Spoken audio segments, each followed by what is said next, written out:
Hello everyone, welcome to विश्वास YouTube channel. Students, इस video में हम लोग टाइम एंड वर्क का पार्ट 1 करेंगे। मतलब ये वीडियो कॉन्सेप्ट बिल्डिंग के लिए है। किस तरह से सवालों में हमें अपने कॉन्सेप्ट्स बनाने हैं, ओरली कैसे कैलकुलेट करना है। बेसिक लेवल के सवाल हैं, स्पेशली उन लोगों के लिए जो टाइम एंड वर्क में वीक फील करते हैं या फिर उन्हें नहीं आता सही से, या ये टॉपिक एंट्रेंस के लिए फर्स्ट टाइम पढ़ रहे हैं। बिल्कुल बेसिक से मैं यहाँ पे आपको कराऊंगा। फिर सेकंड पार्ट में हम लोग अपने कॉन्सेप्ट में क्वेश्चंस का लेवल बढ़ाएंगे। आइए शुरू करते हैं आज का वीडियो। जब मैं आप लोगों को पहले एक फार्मूला दे रहा हूँ, फिर फार्मूला समझाता हूँ। हमारा फार्मूला बोलता है M1 T1 D1 E1 upon W1 it is equals to M2 T2 D2 E2 upon W2। यहाँ पर M1 क्या है? M होता है मेरे पास number of man, women, labour. ठीक है। टी होता है मेरे पास टाइम या फिर number of hours per day. D हो जाएगा नंबर ऑफ डेज। ई हो जाएगा एफिशिएंसी। और डब्ल्यू हो जाएगा अमाउंट ऑफ वर्क। ये चीज़ें आप लोग देखिए। क्या ये क्वेश्चन हमारे पास कब आते हैं? जब हमने कुछ काम करने के लिए कुछ लेबर को हायर करा, कुछ दिन बाद हमने देखा कि कुछ लेबर छोड़कर चली गई, या फिर हमने एसेस करा और हमें लगा कि कितने और लेबर की हमें रिक्वायरमेंट है। इस तरह के सवालों पर हम ये फॉर्मूला यूज करते हैं। अभी जब हम सवाल देखेंगे फिर हम देखेंगे कैसे करना है। ठीक है, ये आप लिख लीजिए, इसको मैं रब कर रहा हूँ। इसके अलावा जो हमें खास चीज़ देखनी होती है, मैं वो आपको बता दूं। दो तीन चीज़ें इसमें बहुत ज़्यादा ज़रूरी होती हैं।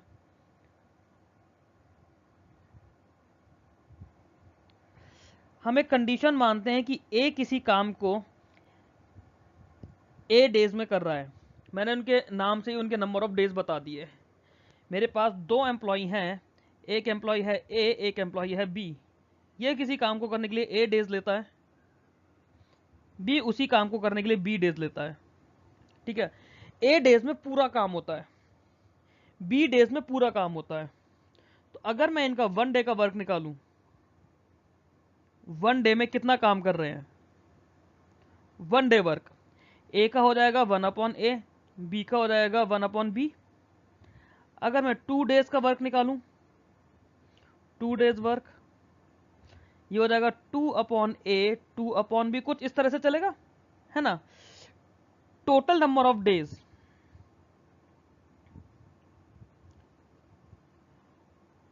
टोटल नंबर ऑफ डेज ये हो जाएगा A into B upon A plus B. Total number of days काम करने का। एक और चीज, अगर एक दिन में A का 1/A काम है, B का 1/B काम है, ठीक है, तो दोनों मिलाकर एक दिन में कितना काम करेंगे? 1/A plus 1/B। क्लियर है? अगर दोनों मिला के एक दिन में इतना इतना काम करेंगे तो टोटल काम कितना हो गया? A plus B upon A B. तो ये एक दिन का काम है, 1 डे के लिए। टोटल डेज इतने लग रहे हैं। तो दोनों में एक चीज देखो, इसमें भी और इनमें भी, आप इनको मिलाओ और इनको मिलाओ, total days is equals to reciprocal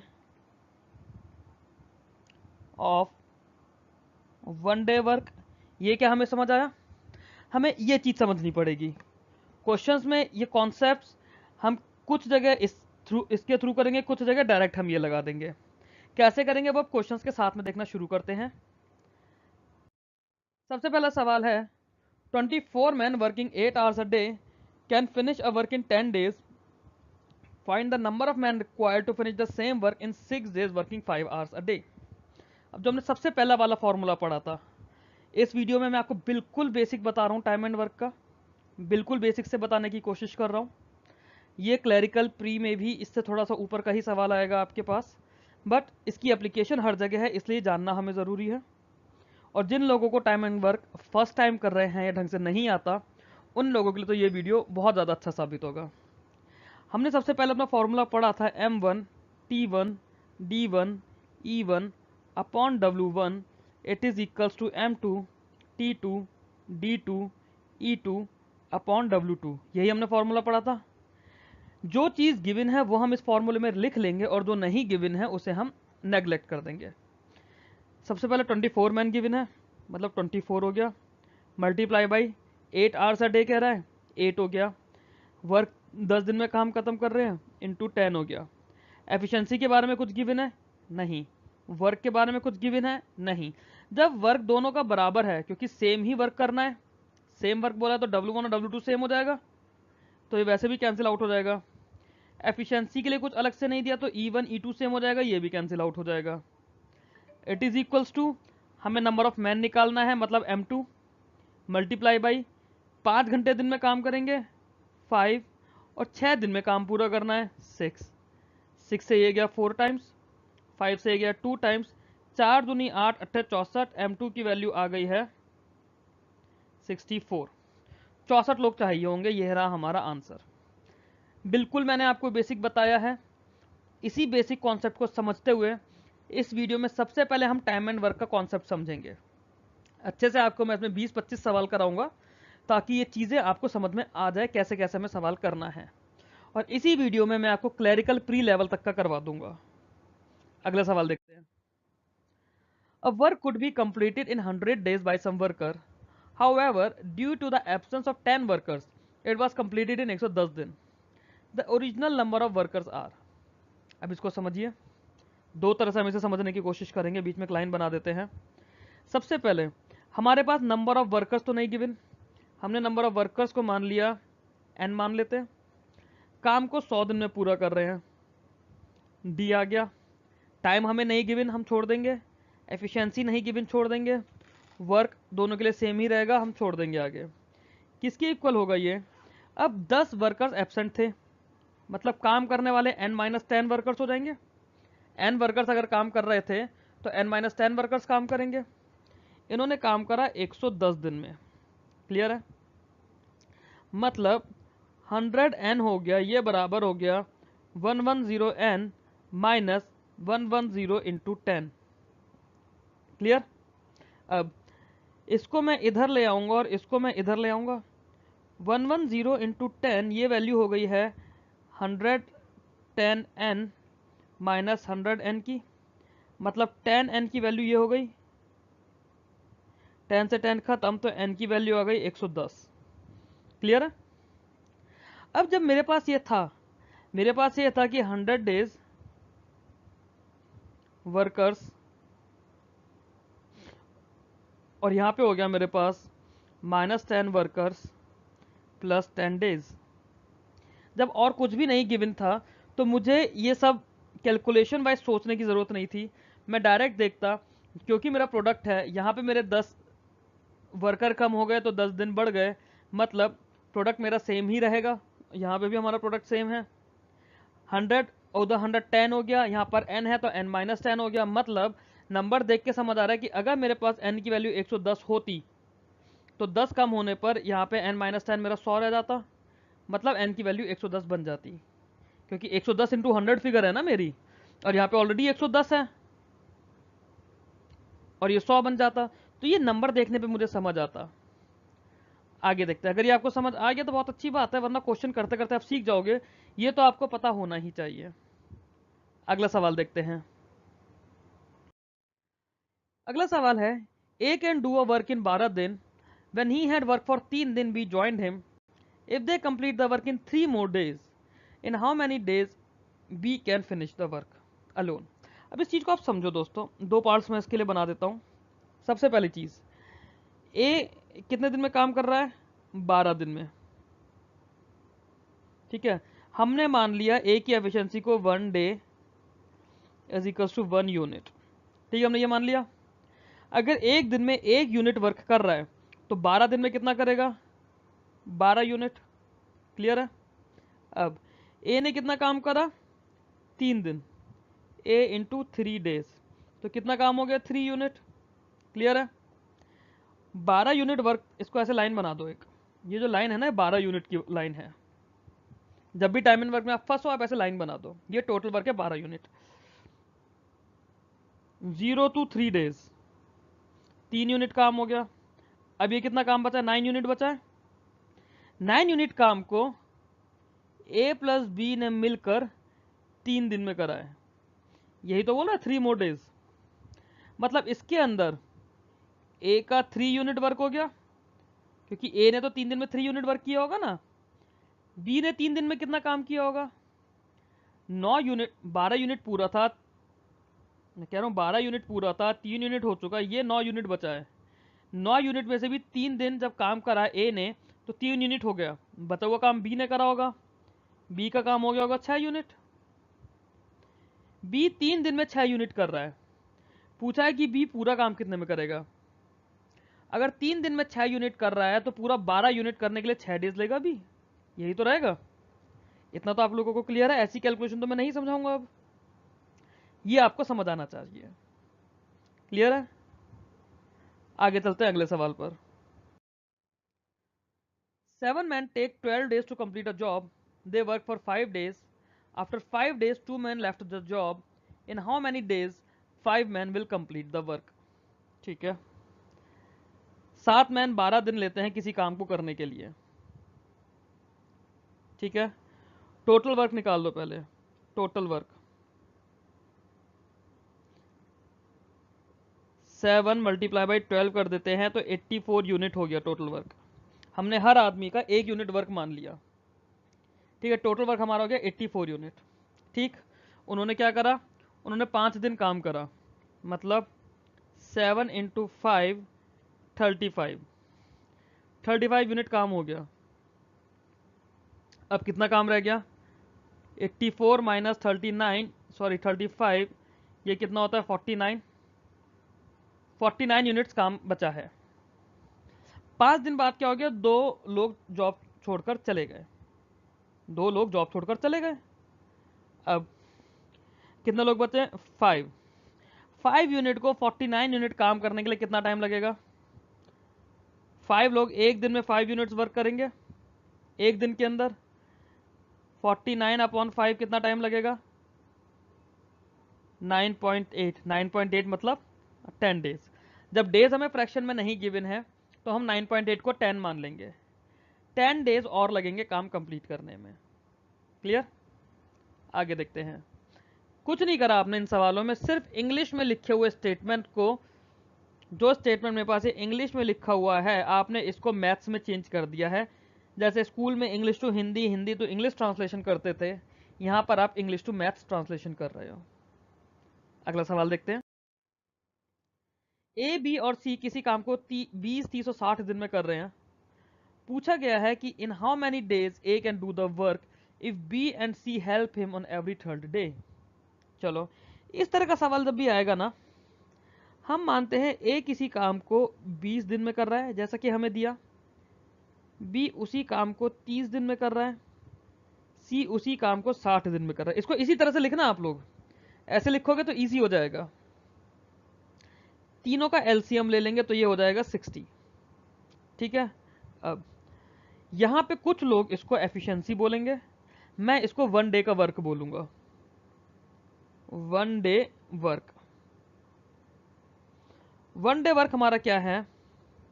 अगर ए किसी काम को 20 दिन में कर रहा है, टोटल काम 60 दिन में है, तो एक दिन में कितना काम करेगा? 3 काम, 3 यूनिट वर्क करेगा ना। टोटल वर्क 60 यूनिट्स है, 60 यूनिट करने के लिए वो 20 डेज ले रहा है, तो एक दिन में 3 यूनिट वर्क करेगा। सिमिलरली बी अगर 30 दिन में पूरा 60 यूनिट वर्क करता है तो एक दिन में 2 यूनिट वर्क करेगा। सी अगर 60 यूनिट वर्क 60 डेज में कर रहा है तो एक दिन में 1 यूनिट वर्क कर रहा है। इन्हें आप एफिशिएंसी भी बोल सकते हो, ए, बी और सी की। मेरी टर्मिनोलॉजी में एक दिन का काम बोलना ज्यादा इजी लगता है। टोटल इन्होंने 6 यूनिट्स काम करा एक दिन में। अब इसी सवाल में मैं इस सवाल से हटके पहले आपको एक दूसरी चीज समझा रहा हूं, फिर हम अपने सवाल पर वापस आएंगे।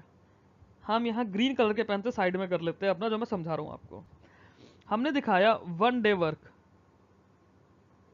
ए प्लस बी प्लस सी का हो गया 6, टोटल वर्क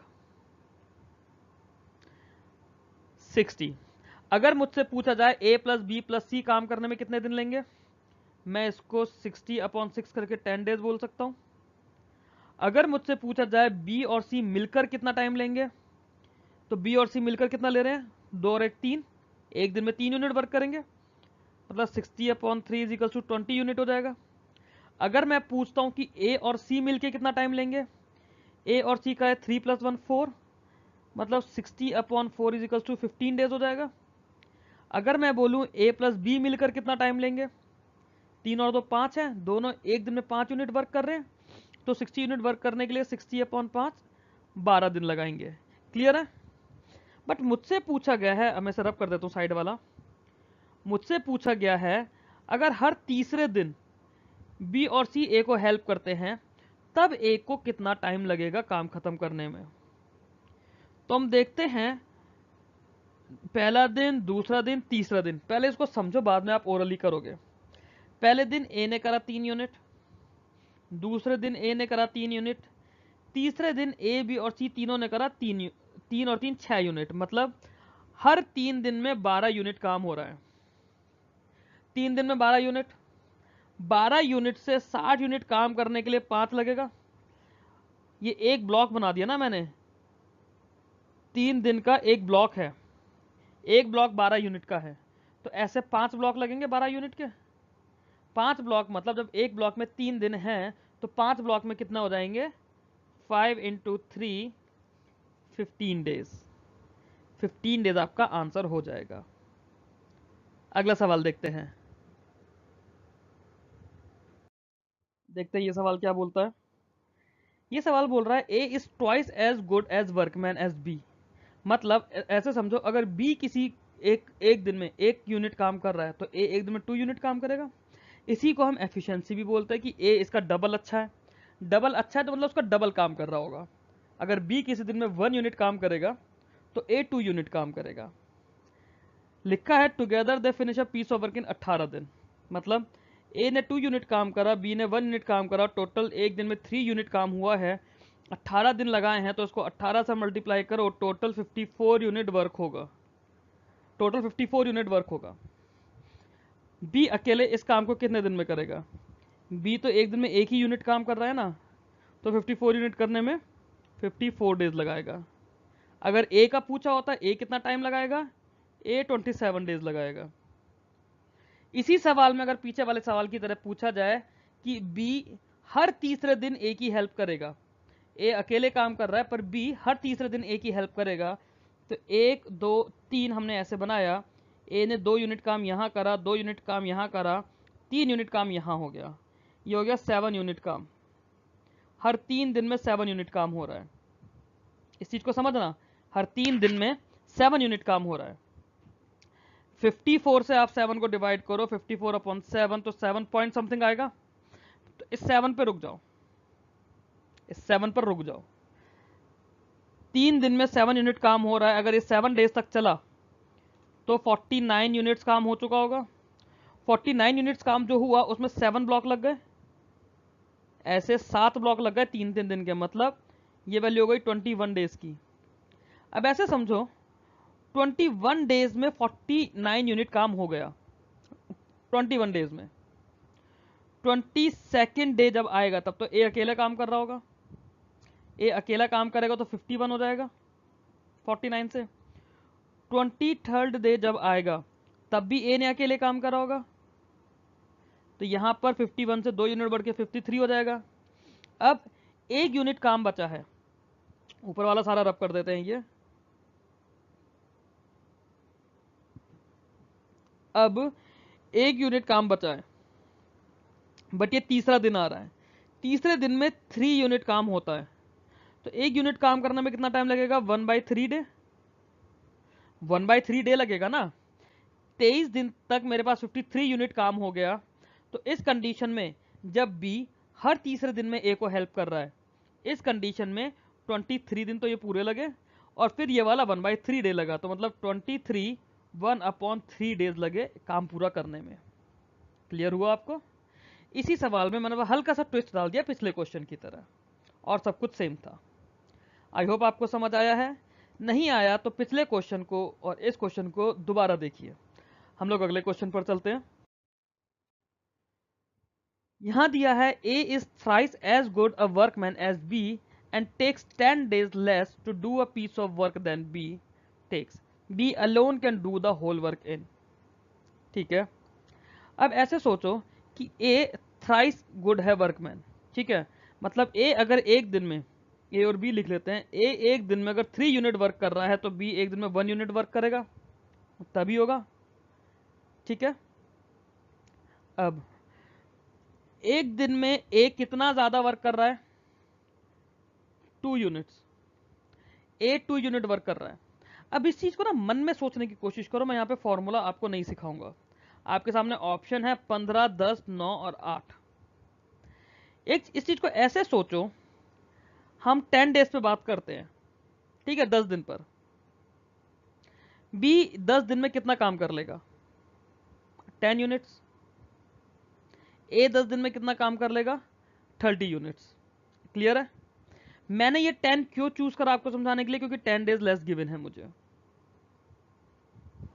अगर मेरे पास 30 यूनिट्स वर्क होता, अगर मेरे पास 30 यूनिट वर्क होता, बी उस काम को 30 दिन में करता, ए उसी काम को 10 दिन में करता। क्योंकि दोनों में 2 का डिफरेंस है, 2 यूनिट का, तो 10 2 20 होके 20 डेज का डिफरेंस आ जाता। बट ये तो मेरा आंसर नहीं है, मेरा आंसर तो कुछ और होगा ना, क्योंकि 10 डेज का डिफरेंस है, यहाँ तो 20 डेज का डिफरेंस है। हम 15 समझने की कोशिश करते हैं, 15 को समझते हैं। बी अगर एक दिन में 1 यूनिट काम कर रहा है, ए एक दिन में 3 यूनिट काम कर रहा है, 15 डेज का मैंने काम माना बी का। बी अगर 15 दिन का काम, मतलब बी ये 15 काम अगर 15 दिन में कर रहा है, ए इसी काम को कितने टाइम में करेगा, ए को यही काम करने में 5 डेज लगेंगे, ए को इसी काम को करने में 5 डेज लगेंगे। 10 डेज का डिफरेंस आ गया। यहां मैं आपको कोई फॉर्मूला नहीं बता रहा हूं, यहां मैं आपको कोई ट्रिक नहीं बता रहा हूं, यहां से आप अपना दिमाग चलाना शुरू करो, सोचना शुरू करो। आपके सामने क्वेश्चन है, आपके सामने ऑप्शन है। अगर ये चीज मैं आपको अभी फॉर्मूले से समझाऊंगा तो आप इस चीज को सोच नहीं पाओगे। मेंस में जब सवाल आएगा तब वहां फॉर्मूला काम नहीं आएगा, वहां पर आपको सोचना आना चाहिए।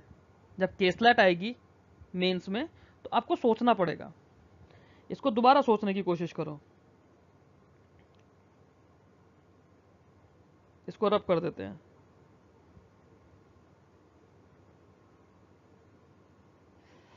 हमें दिया है A is thrice as good as workman as B, मतलब ए की एफिशिएंसी 3 हो गई, बी की एफिशिएंसी 1 हो गई। And takes 10 days less to do a piece of work than B, तो ए और बी के बीच में 10 दिन का फर्क है, 10 दिन का फर्क होगा, और दोनों के बीच में एक दिन का 2 यूनिट्स का वर्क है, ठीक है। अगर मुझे 10 दिन का फर्क दोनों के बीच में बनाना है और 2 यूनिट है, तो आप ये देखो कि ए जब एक दिन में 3 यूनिट काम कर रहा है तो जो भी काम होगा वो 3 का मल्टीपल होना चाहिए। अब 10 डेज दे रखा है तो 10 डेज का मैंने ऑप्शन लेकर आपको बताया था कि नहीं होगा। हमें कैसे करना है, ए जितना भी काम करेगा, एक दिन में 3 यूनिट है तो 3 का मल्टीपल होगा। 3 के 2 मल्टीपल है मेरे पास, 15 और 9, 15 और 9। बट क्योंकि बी एक दिन में एक ही यूनिट काम कर रहा है और 10 दिन का फर्क भी है, तो बी 10 से ज्यादा ही दिन लेगा। ऐसा काम हमें देखना है तो 9 दिन तो लगेंगे नहीं, अगर 9 ही दिन बी लगाएगा तो ए कैसे करेगा, इसलिए हमारा आंसर इसमें 15 हो जाएगा। 15 को हम ओरली चेक करेंगे कि बी ने एक दिन में 1 यूनिट काम करके 15 दिन में 15 यूनिट काम करा। ए अगर वही 15 यूनिट काम करेगा तो 5 दिन लगाएगा, 5 और 15 का डिफरेंस 10 है, हमारा आंसर आ गया। इस तरह से अब आने वाले जो सवाल हैं थोड़ा सा ओरल करना शुरू करना है हमें। अभी तक पिछले 6 सवालों में मैंने आपको लिखकर समझाया सारा, उनमें आपको और 1-2 केसेस भी समझाए। अब हम थोड़ा सा अपना पेन का यूज कम करके ओरली चलना शुरू करेंगे। आगे देखते हैं। A is thrice as good a workman as B, therefore A is able to finish a piece of work in 60 days less than that of B। अब यहाँ पर देखो, अब यहाँ पे 60 दिन का फर्क आ गया है, पिछले वाले क्वेश्चन में 10 दिन का फर्क था 3 और 1 एफिशिएंसी पर। इसको हम यहाँ बना देते हैं, ए की एफिशिएंसी 3 हम बना देते हैं, बी की एफिशिएंसी हम लोग वर्क 1 बना देते हैं। अब इसमें बोला है कि दोनों एक साथ काम करेंगे तो कितना टाइम लगाएंगे, ठीक है। इसको ऐसे देखो दोस्तों, आप दोनों एक साथ काम कर रहे हैं तो दोनों ने 4 यूनिट काम करा है, एक दिन में 4 यूनिट काम करेंगे। ठीक, आगे अब एक चीज देखो दोस्तों, 60 डेज कम है और जो भी number of amount of work है वो 3 का मल्टीपल होगा। ठीक है, अब आप नंबर सोचो, 3 का मल्टीपल 60 भी होना चाहिए और 60 का डिफरेंस भी आना चाहिए, ऐसे कौन से हो सकते हैं? 60 को 3 से मल्टीप्लाई करके देखो, 180। अगर आप 180 डेज की बात करते हो, हमने कुछ नहीं करा, हमने सिर्फ एक ही जो एफिशिएंसी दी हुई है और जो नंबर ऑफ डेज यहाँ दिए हमने दोनों को मल्टीपल कर दिया। हमें सोचने के लिए कुछ तो चाहिए ना। हमारे पास दो नंबर दिख रहे हैं 3, 1, 4, 60, हमने 60 और 3 का मल्टीप्लाई कर दिया, आया 180। मानकर चलते हैं इसे 180 अगर हमारे पास है, ठीक है, बी को 180 यूनिट काम करने के लिए कितना टाइम लगेगा? 180 डेज। ए को 180 यूनिट काम करने के लिए कितना टाइम लगेगा? 60 डेज। 180 और 60 का डिफरेंस 120 दिन। बट हमारे पास तो 60 दिन का ही फर्क है ना। अब आप ये देखो, अगर मैंने 180 का 120 डेज निकाल दिया तो क्यों मैं इसका आधा करके देखता हूं। आधा 90 करा मैंने, अगर मैंने 90 कर दिया, ठीक, बी 90 डेज लेगा और ए को मैं देख के बता रहा हूं कि ए 3 कर रहा है तो ए 30 डेज लेगा, मतलब 60 डेज का डिफरेंस आ गया। ये आप ओरली सोचो, अब 90 डेज आपके पास आ गया है और ये कंडीशन भी सेटिस्फाई हो रही है, मतलब यही मेरा आंसर होगा। अब 4 यूनिट काम अगर एक दिन में होगा तो 90 करने के लिए 22.5 लगेंगे, आंसर आ गया। 90 कैसे निकाला ये आपको सोचना था, पेन नहीं चलाना है दोस्तों, ये आपको क्वेश्चन पढ़ते पढ़ते सोचना है। कैसे सोचोगे? आपने जब क्वेश्चन पढ़ा, A is thrice as good as workman as B, therefore A is able to finish a piece of work in 60 दिन, ठीक है, तो 60 और 3 मेरे पास दोनों देके 180 हो गया। 180 को सोचते ही सोचा कि ये 60 दिन लेगा और वो 180 दिन लेगा, 120 वो नहीं चलेगा, आधा कर दिया, 90 दिन लेगा। 90 और 30, 60 दिन का फर्क आ गया और 90 यूनिट 3 और 1 4 के हिसाब से 22.5 लगेंगे। इतना सा सोचना है, पेन नहीं चलाना है। ये आपका प्री लेवल भी नहीं है, बट ये आपका कॉन्सेप्ट लेवल जरूर है। कॉन्सेप्ट आपका यहीं से बनेगा, स्पीड इन्हीं से बनेगी आपकी। अगला सवाल देखते हैं। 12 men complete a work in 18 दिन। 6 days after they started working, 4 men joined them. How many days will all of them take to complete the remaining work? अब आप देखो, वर्क निकालो, 12 इंटू 18 हो गया, यही हमने समझा था। 12 इंटू 18 कितना होता है? 216। 216 मेरे पास वर्क आ गया, ठीक है, 216 टोटल वर्क है। हमने एक तो फॉर्मूला पढ़ा था M1 D1 T1 E1 upon W1। मैं ये फॉर्मूला आपको नहीं करा रहा हूँ, मैं आपको सोचना सिखा रहा हूँ फिलहाल स्पीड बनाने के लिए। 12 लोग 18 दिन में काम खत्म करते हैं, मतलब टोटल काम 216 होगा। 6 दिन अगर उन्होंने काम कर दिया, 6 दिन काम करा, मतलब 12 से 72, 72 यूनिट काम हो गया। मेरे पास 144 अभी भी बचा है। अब 4 और लोग ज्वाइन हो गए, 4 और लोग अगर ज्वाइन हो गए, 12 और 4 16 हो गए। 16 के टेबल से 144 जाने के लिए 9 से मल्टीप्लाई करते हैं, 9 मेरा आंसर आ गया।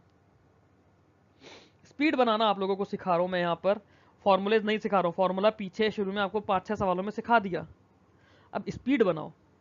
अभी अगर स्पीड पकड़ना सीख लोगे, यहाँ पे इन क्वेश्चंस में अगर ओरली करना सीख लोगे, तो आगे आपकी स्पीड भी बनेगी, आप ओरली भी करोगे। अगला सवाल देखते हैं।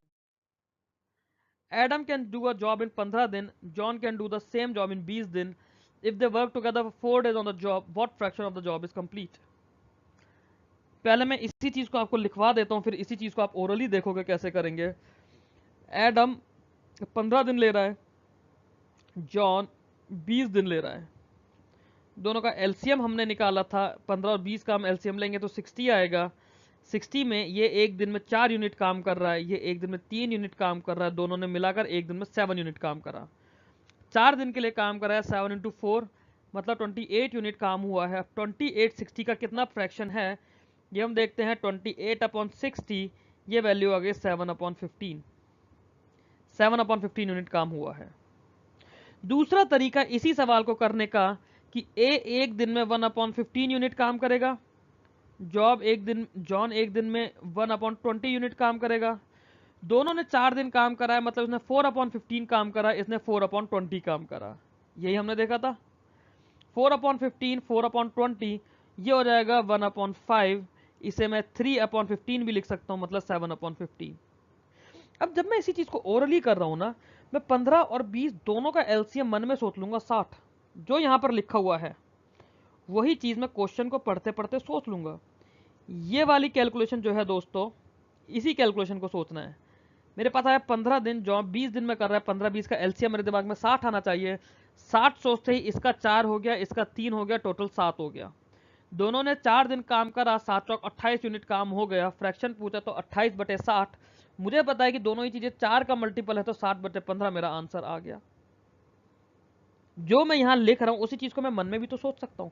नंबर्स इतने कॉम्प्लिकेटेड तो नहीं है, इतना सारा लिखना भी नहीं है कि मन में ना सोच पाऊँ। मन में सोचने की दिक्कत हो रही है तो मुंह से धीरे धीरे बोल लो कुछ ऐसे करके। एडम 15 दिन में कर रहा है, जॉन 20 दिन में कर रहा है, दोनों ने 4 दिन काम करा। 15-20 का एलसीएम 15-20-60 होता है, तो ये 4 हो गया, ये 3 हो गया, 7 हो गया, 7 चौक 28 हो गया, 28/60, मतलब दोनों 4 का मल्टीपल 7/15।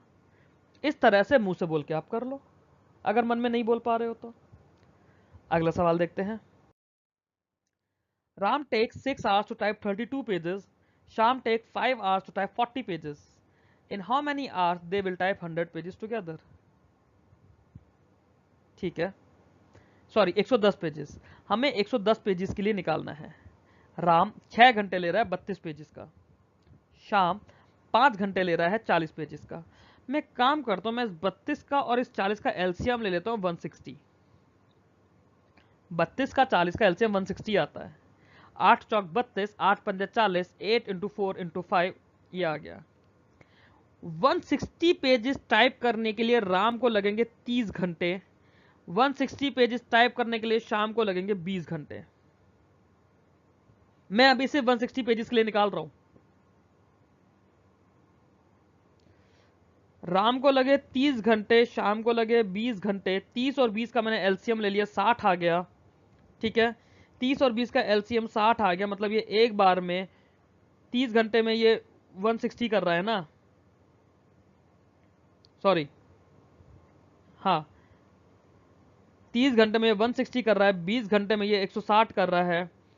30 और अब 160 को मैं भूल गया, ये तो मेरा वर्क हो गया। ठीक है, तो इसी काम की मैं बात करता हूँ। राम किसी काम को 30 घंटे में कर रहा है, शाम उसी काम को 20 घंटे में कर रहा है। 30 और 20 का एलसीएम मैंने 60 ले लिया। वर्क अभी ये सेपरेट चल रहा है 160, ये हमारी नई प्रॉब्लम चल रही है। 30 और 20 का मैं एलसीएम लूंगा तो ये एक दिन में 3 यूनिट काम करेगा, 2 यूनिट काम करेगा, मतलब दोनों ने 12 घंटे लिए। दोनों ने 12 घंटे लिए 160 पेजेस के, मतलब 160 पेजेस के लिए 12 घंटे। बेसिक यूनिटरी मेथड है, कोई टाइम एंड वर्क का कॉन्सेप्ट नहीं है यहाँ पे।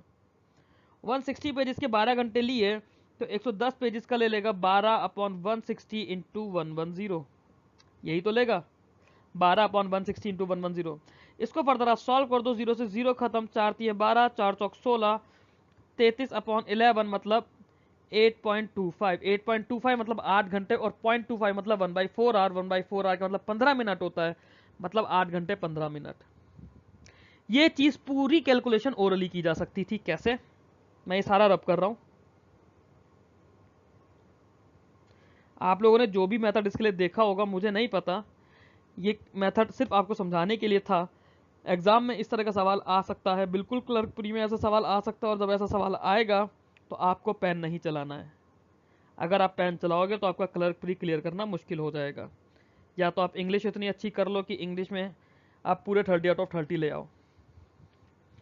राम टेक्स 6 घंटा टू टाइप 32 पेजेस, शाम टेक्स 5 घंटा टू टाइप 40 पेजेस। 32 और 40 का एलसीएम मुझे सोचना पड़ेगा। 8 चौक 32, 8 पंजे 40, 32 पंजे 160।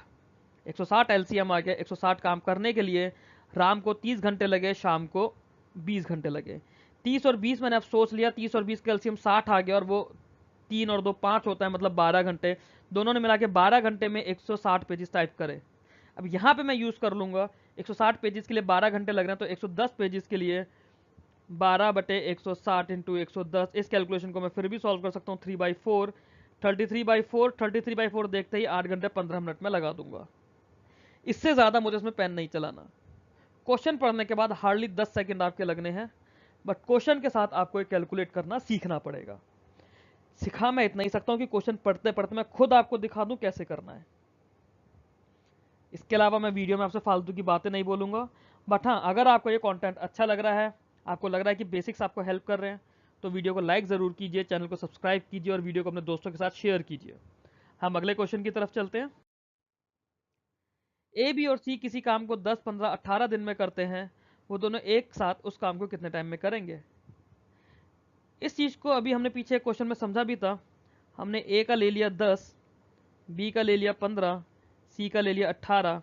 इसको अगर मैं कर देता हूं तो 10, 15 और 18 का एलसीएम कितना आएगा? 90। 90 आएगा, मतलब इसकी वैल्यू हो गई एक दिन का 9 वर्क, एक दिन का 9 वर्क, सॉरी 6 वर्क, और ये एक दिन का 5 वर्क। 9 और 6 15 और 5 20, दोनों मिला के 20 यूनिट काम कर रहे हैं एक दिन में। तो 90 यूनिट काम करने के लिए 9/2 डेज लगाएंगे। दूसरा तरीका क्या है? ए का एक दिन का काम हो गया 1/10, बी का एक दिन का काम हो गया 1/15, सी का एक दिन का काम हो गया 1/18। यहाँ पे अब आप अगर इनका एलसीएम लोगे तो ये भी एलसीएम 90 आएगा। यहाँ पे जब 90 एलसीएम आएगा तो ये आप 9, 6 और 5 करोगे, 20/90। 20/90 एक दिन का काम है, और हमने शुरू में पढ़ा था इसका रेसिप्रोकल कर दोगे नंबर ऑफ डेज निकालने के लिए, 9/2 हो जाएंगे। वही बात है, कुछ चेंज नहीं। यहाँ पे आप यहाँ एलसीएम लेते हो फ्रैक्शन को सॉल्व करने के लिए, यहाँ पे हमने शुरू में एलसीएम ले लिया। आप लोग इसे एफिशिएंसी बोलोगे बहुत से यूट्यूबर्स के थ्रू, और मैं इसको 1 डे का वर्क बोलूंगा। आगे चलते हैं, अगला सवाल देखते हैं।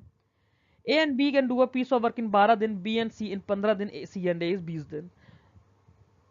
तो तीनों ही सेपरेटली कितना कितना टाइम लेंगे? देखो आप इसको, ए और बी ने कितना टाइम लिया? 12 दिन। बी और सी ने कितना टाइम लिया? 15 दिन। सी और ए ने कितना टाइम लिया? 20 दिन। 12, 15, 20 का अगर आप एलसीएम लोगे, ये 60 आएगा। ये एक दिन में कितना काम करेगा? 5 यूनिट। ये एक दिन में कितना काम करेगा? 4 यूनिट। ये एक दिन में कितना काम करेगा? 3 यूनिट। एक दिन में टोटल काम कितना हो गया? 5 और 4 9 और 3 12 यूनिट। 12 यूनिट किसने? इन तीनों ने मिलकर। ये तीनों क्या है? A plus B plus B plus C plus C plus A, मतलब 2a plus 2b plus 2c। 2a 2b और 2c मिलकर 12 यूनिट कर रहे हैं। तो अगर मैं सिर्फ a प्लस बी प्लस सी का निकालूं तो ये एक दिन में 6 यूनिट काम करेंगे। अब आप देखो दोस्तों, यहां पे आप समझने की कोशिश करो कि टोटल वर्क मेरे पास 60 यूनिट है। ए बी और सी मिलके 6 यूनिट काम कर रहे हैं, बट ए और बी मिलके 5 करते हैं, तो सी कितना करेगा? 1 यूनिट। बी और सी मिलके 4 करते हैं, ए प्लस बी प्लस सी मिलके 6 करते हैं, तो ए कितना करेगा? 2 यूनिट। ए 2 यूनिट कर रहा है, सी 1 यूनिट कर रहा है, ए बी सी मिलके 6 यूनिट कर रहे हैं, तो बी कितना करेगा? 3 यूनिट। 60 यूनिट काम करने के लिए ए कितना टाइम लगाएगा? 30 दिन। बी कितना लगाएगा? 20 दिन। सी कितना लगाएगा? सी लगाएगा 60 दिन। तो जो भी इसका ऑप्शन आपका आंसर है 30, 20, 60 वाला, वो आपका आंसर आ गया। क्लियर है? अगला सवाल देखते हैं। Harbans Lal can do a piece of work in 24 दिन if Bansi Lal works twice as fast as Harbans. देखो, तो वो ट्वाइस फास्ट कर रहा है ना, तो उसकी एफिशिएंसी डबल हो गई। वो एक दिन में डबल काम कर रहा है। ठीक है, अब वो अगर एक दिन में डबल काम कर रहा है, यहीं पे आप इसको, पीछे हमने नंबर से करा था ना लिखकर, यहां लिखने की नीड नहीं है। हरबंस लाल 24 दिन काम कर रहा है, अगर वो एक दिन में 1 यूनिट उसका काम मान लिया तो 24 यूनिट टोटल काम हो गया। वो बंसीलाल 2 यूनिट काम कर रहा है, हरबंस 1 यूनिट काम कर रहा है, दोनों मिलके एक दिन में 3 यूनिट काम करेंगे, तो 24 यूनिट काम करने के लिए 8 दिन ही तो लगाएंगे। और अगर बंसीलाल का पूछा होता, क्योंकि बंसीलाल उसका डबल है, बंसीलाल उसका डबल है, तो फिर वो हरबंस लाल का आधा टाइम लगाता, मतलब 12 दिन लगाता। क्लियर? अगला सवाल देखते हैं। अगला सवाल देखते हैं क्या बोलता है। ए और बी मिलके किसी काम को 3 दिन में कर रहे हैं। ए जो है थ्राइस एफिशिएंट है बी से, ठीक है, तो ए अकेला उस काम को कितने टाइम में करेगा? देखो, दोनों मिलके 3 दिन में काम कर रहे हैं। ए की एफिशिएंसी 3 है, क्योंकि ए बी का 3 टाइम्स एफिशिएंट है। बी की 1 मान ली, ए की 3 मान ली, दोनों ने मिलके एक दिन में 4 यूनिट काम कर दिया। एक दिन में 4 यूनिट काम कर रहे हैं, तो 3 काम को कर 3 दिन में 12 यूनिट काम करेंगे। 12 काम अगर 3 दिन में कर रहे हैं, पूछा कि ए अकेले कितने में करेगा? ए एक दिन में 3 काम करता है, तो 12 काम करने के लिए 4 दिन लगाएगा। क्लियर है? बी का पूछा होता तो बी 12 दिन लगाता। सही। आगे देखते हैं। A complete 3/4 of a work in 12 दिन in how many days he would complete 1/8। आप देखो 3/4 यूनिट वर्क अगर 12 दिन में कर रहा है तो पूरा काम करने में कितना टाइम लगाएगा? 16 दिन। ठीक है, पूरा काम करने में अगर 16 दिन लगा रहा है तो उसका 1/8 काम करने में कितना टाइम लगाएगा? 2 दिन। 16 का भी 1/8 कर दो, 2 दिन। सिंपल। आगे चलते हैं। 10% can complete 2/5 of a work in 8 then find out the number of person required to complete the remaining work in 12 दिन। रिमेनिंग वर्क कितना हो गया? 3/5। यही तो हुआ। देखो हमने फॉर्मूला क्या पढ़ा था? M1 D1 T1 E1 upon W1 is equals to M2 D2 T2 E2 upon W2। अभी तो W1 की वैल्यू 2/5 है, W2 कितना हो जाएगा?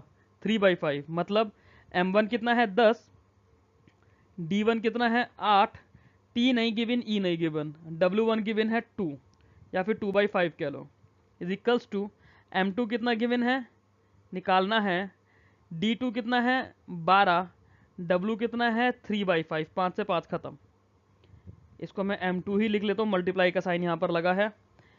ये गया 4 टाइम्स, ये गया 4 टाइम्स, 4 से 4 खत्म। M2 की वैल्यू क्या आ गई? 10। ये रहा 10 आपका आंसर। क्लियर है? आगे देखते हैं। इस सवाल को देखते हैं क्या दिया है। यहाँ पर हमें गिवन है 4 मैन और 6 वुमेन किसी काम को 20 दिन में कर रहे हैं। 6 मैन एंड 11 वुमेन कितने टाइम में करेंगे? अब आप देखो दोस्तों, 4 मैन जब किसी काम को 20 दिन में करते हैं, ठीक है, तो 6 मैन कितने टाइम में करेंगे? इसको ऐसे समझो, 4 आदमी मिलके अगर 20 दिन में कर रहे हैं तो एक आदमी 80 दिन में करेगा। 20/4 नहीं करना है यहाँ पे। 4 आदमी मिलकर 20 दिन लगा रहे हैं तो एक आदमी, ऐसे सोच लेना कि एक आदमी ज्यादा टाइम लगाएगा, तो इसलिए मल्टीप्लाई कर दोगे। एक आदमी 80 दिन लगाएगा, 6 आदमी कितना टाइम लगाएंगे? 80/6 मतलब 40/3 डेज। 6 आदमी मिलकर, ठीक है। 6 वुमेन जब उसी काम को 20 डेज में कर रही थी तो एक वुमेन कितने में लगाएगी? 120 दिन में। तो 11 वुमेन कितने टाइम में करेंगी? एक वुमेन अगर 20 दिन में कर रही है तो 11 वुमेन 120/11 डेज में करेंगी। क्लियर है? यही मुझे निकालना है। क्या मुझे निकालना था? 6 आदमी और 11 वुमेन मिलकर। 6 आदमी को अगर मैंने ए मान लिया, 11 वुमेन को मैंने बी मान लिया, तो 40/3 मेरी ए की वैल्यू आ गई, 120/11 मेरी बी की वैल्यू आ गई। ए मेरा 40/3 डेज लेगा, बी मेरा 120/11 डेज लेगा। एक दिन अब यहाँ पे मैं 1 डे का निकाल लूंगा ना। 1 डे का निकालने के लिए क्या करेंगे? इसका रेसिप्रोकल कर देंगे, इसका रेसिप्रोकल कर देंगे, मतलब 3/40 प्लस 11/120। इसको मैं 9/120 कर सकता हूँ, मतलब 20/120, मतलब 1/6। 1/6 एक दिन का है, तो टोटल काम के लिए इसका रेसिप्रोकल कर देंगे 6 डेज। आ गया आंसर। अब क्या ऐसे ही इतनी लंबी कैलकुलेशन मुझे एग्जाम में करनी है? बिल्कुल भी नहीं। इतनी लंबी कैलकुलेशन से थोड़ी ना एग्जाम निकलेगा इतना सारा पेन चलाकर। अगर पेन ही चलाओगे तो बेटा पेन चलाते रह जाओगे एग्जाम में। भीड़ होती है एग्जाम में जो पेन चलाना जानती है। क्वेश्चन इतने टफ नहीं होते हैं, क्वेश्चन तो कोई भी कर लेगा। सिलेक्शन उसका होता है जो क्वेश्चन निकालना जानता है कि किस क्वेश्चन में कम से कम पेन चलाना है और जल्दी से जल्दी करना है। आपने देखा 4 मैन 20 दिन ले रहे हैं, 6 मैन 20 दिन ले रहे हैं, मतलब एक आदमी और एक वुमेन का आपका 120 सॉरी 80 और 120 आ गया। 6 मैन कितना टाइम लेंगे? 6 मैन का डायरेक्ट आपने लिखा, आपने मन में सोच लिया 80/6। 11 वुमेन का आपने सोच लिया 120/11। दोनों का सेम वर्क पूछा तो 80/6 का आपने, मतलब 80/6 जब आपने सोचा कि 80/6 है तो उसे 40/3 आप सोच सकते हो। आपने 3/40 कर दिया। 11 का आपने 120/11 सोचा था तो आपने 11/120 कर दिया, दोनों को ऐड करा। ऐड करते ही आपने कहा कि 3 से मल्टीप्लाई कर सकते हैं तो ये 120 हो जाएगा, मतलब 9 और 11 20, 20/120 कर दिया। और ये आपका 1/6 मतलब 6 दिन आंसर। यार ये बताने की जरूरत नहीं है ना कि 1/6 आ गया तो इसको रेसिप्रोकल लोगे। 1/6 हो गया तो 6 देखते ही आप 6 आंसर लगा दोगे। यही तो करना है। ये मुझे हर स्टेप पे बताने की जरूरत है क्या कि इसका रेसिप्रोकल लोगे तब आएगा 6? 1/6 का मतलब 6 आंसर आ गया, खत्म। अगला सवाल देखो। देखते हैं, यहां हमें दिया है क्वेश्चन में 5 men and 2 boys working together can complete 4 times as much as work per hour as a man and a boy completes working together. ठीक है, the work completed by man and a boy should be in the ratio. अब आप देखो, मैंने man का work m मान लिया, boys का वर्क b मान लिया. 5 आदमियों ने कितना काम करा होगा 5m, 2 लड़कों ने कितना काम करा होगा 2b. ठीक है, इतना काम हुआ होगा इनका 1 घंटे में. ये किसके बराबर है? एक आदमी ने जो काम करा m और एक लड़के ने जो काम करा b, इसके 4 टाइम्स का. यही तो मतलब हुआ. मतलब 5m plus 2b is equals to 4m plus 4b. m एक तरफ कर लोगे तो ये देखने में आपको पता चल रहा है कि 1m हो जाएगा. b एक तरफ कर लोगे आपको देखने में पता चल रहा है कि 2b हो जाएगा. m रेशियो b यहाँ से क्या आ जाएगा, m upon b is equals to 2 upon 1, 2:1 answer आ गया. क्लियर? इतना सिंपल सा है. दोबारा समझ लो इसी सवाल को, दूसरे पेन से समझा देता हूं. हमें दिया हुआ है 5 मैन और 2 बॉयज. मैंने मैन के वर्क को m मान लिया और बॉयज कितना काम कर रहा है उसे b मान लिया. 5m और 2b मिलकर 1 घंटे में कितना काम करते हैं? जितना कि एक आदमी मतलब m प्लस b मिलके कर रहे हैं इसका 4 टाइम्स. तो 4 से मल्टीप्लाई कर दिया एक घंटे के काम को. सिंप्लीफाई करा, 5m plus 2b is equals to 4m plus 4b. m एक तरफ कर लो, 5m minus 4m is equals to 4b minus 2b. तो ये हो गया m is equals to 2b. m upon b करा, 2 अपॉन 1 हो गया इज इक्वल्स टू 2:1. क्लियर है? अगला सवाल देखते हैं. x number of men can finish a piece of work in 30 days. If there are 6 more men, work could be finished in 10 days less. The original number of men is. Number of men कितना है? x. Number of days कितने लगा रहे हैं ये 30, equals to 6 आदमी और होते हैं मतलब x plus 6. Number of days कितने लगते? 10 दिन कम मतलब कि 20. यही मतलब हुआ जो हमारा m1 d1 t1 e1 upon w1 वाला फॉर्मूला था उसके हिसाब से. 0 से 0 कट गया, आपका हो गया 3x is equals to 2x plus 12. x की वैल्यू कितनी आ गई 12. ये रहा आपका आंसर. वही हमारा फॉर्मूला है m1 d1 t1 e1 w1 जो हमने पढ़ा था. m1 t1 d1 e1 upon w1 equals to m2 t2 d2 e2 upon w2. हमें इसके अंदर मैन गिवन है x और दूसरी तरफ x प्लस 6. d हमें पता है 30 और यहाँ पे 20. बस w सेम हो जाएगा, कट जाएगा, t और e हट जाएगा. तो m1 d1 is to m2 d2 लगाया, आंसर आ गया. सही है. अगला सवाल देखो. 42 women can do a piece of work in 18 दिन. How many women would be required to do the same work in 21 दिन? 42 women 18 दिन में काम कर रही हैं, तो कितनी लोग चाहिए होंगे 21 दिन में? अब आप देखो मेरे पास क्या था, 42 into 18 equals to x into 21. यही फॉर्मूला बनता है, बाकी चीज़ें कांस्टेंट हो जाएंगी. इसको मैंने 2 से मल्टीप्लाई कर दिया, 36 हो गया मतलब 36. एक्स की वैल्यू 36 हो गई. आ गया आपका आंसर. अगला सवाल देखते हैं. राम अर्न्स रुपीज 125 इन 8 दिन, श्याम अर्न्स रुपीज 140 इन 10 दिन. Ratio of their earning is. आप एक काम करो, या तो आप एक एक दिन की अर्निंग निकाल लो कि एक एक दिन में कितना कितना काम करा है. राम ने कितना अर्न करा एक दिन में 125 अपॉन 8. श्याम ने एक दिन में कितना अर्न किया 140 अपॉन 10. दोनों का रेशियो लो, 125 अपॉन 8 अपॉन 140 अपॉन 10. ये इधर चला जाएगा इसके साथ में, ये इसके साथ में आ जाएगा मतलब 125 इंटू 10 अपॉन 140 इंटू 8. 0 से 0 खत्म. यह आपका क्या 125 अपॉन 112. क्लियर? दूसरा तरीका क्या होता है कि मैं 8 और 10 का एलसीएम लेता 40 दिन, निकालता कि इसने 40 दिन में कितने रुपए कमाए, इसने 40 दिन में कितने रुपए कमाए, उससे रेशियो निकालता. बात वही पड़ती बट एक दिन का निकाल के ईजी है. ठीक है. अगला सवाल देखते हैं. A man and a boy received 800 रुपए एज वेजेस फॉर 5 दिन for the work they together. The man efficiency in the work was 3 times that of the boy. What are the daily wages of that boy? ठीक है. अब आप देखो 5 दिन में 800 रुपये कम आए तो एक दिन के 160 रुपये मिले होंगे। सोचना खाली, एक दिन के 160 रुपये मिले होंगे। आदमी की एफिशिएंसी 3 टाइम्स है, मतलब लड़के ने अगर 1 यूनिट काम करा तो आदमी ने 3 यूनिट काम करा, टोटल 4 यूनिट। उन 4 यूनिट के लिए 160 रुपये थे। 160 रुपये उन 4 यूनिट के लिए थे, मतलब 1 यूनिट के 40 रुपये हो गए। तो लड़के को 40 मिल गए, आदमी ने 3 यूनिट काम करा था, आदमी को 120 मिल गए। इसमें कुछ लिखने की जरूरत है मुझे? मेरे को नहीं लगता कि स्क्रीन पे कुछ लिखने की जरूरत है। ये तो सवाल ऐसे ही हो जाएगा, 10 सेकंड का सवाल है। मैं कोई ट्रिक नहीं सिखा रहा हूं आपको, कोई फॉर्मूला नहीं सिखा रहा हूं, मैं सिर्फ आपको कॉन्सेप्ट सिखा रहा हूं। इंग्लिश से मैथ्स में कैसे ट्रांसलेट करते हैं वो सिखा रहा हूं, और ऑब्जेक्टिव क्वेश्चन पेपर को ऑब्जेक्टिव तरीके से सॉल्व करना बता रहा हूं आपको। अगला सवाल देखते हैं। A, B and C can complete a piece of work in 10, 15 and 18 दिन respectively. How many days will all of them to complete the same work working together? ऐसा सा सवाल मैंने पीछे आपको कराया भी है। ये आई वांट आप लोग खुद से ट्राई करो, इसका आंसर आप लोग मेरे को कमेंट्स में बताओ। नेक्स्ट वीडियो में हम अपने क्वेश्चंस का थोड़ा लेवल बढ़ाएंगे।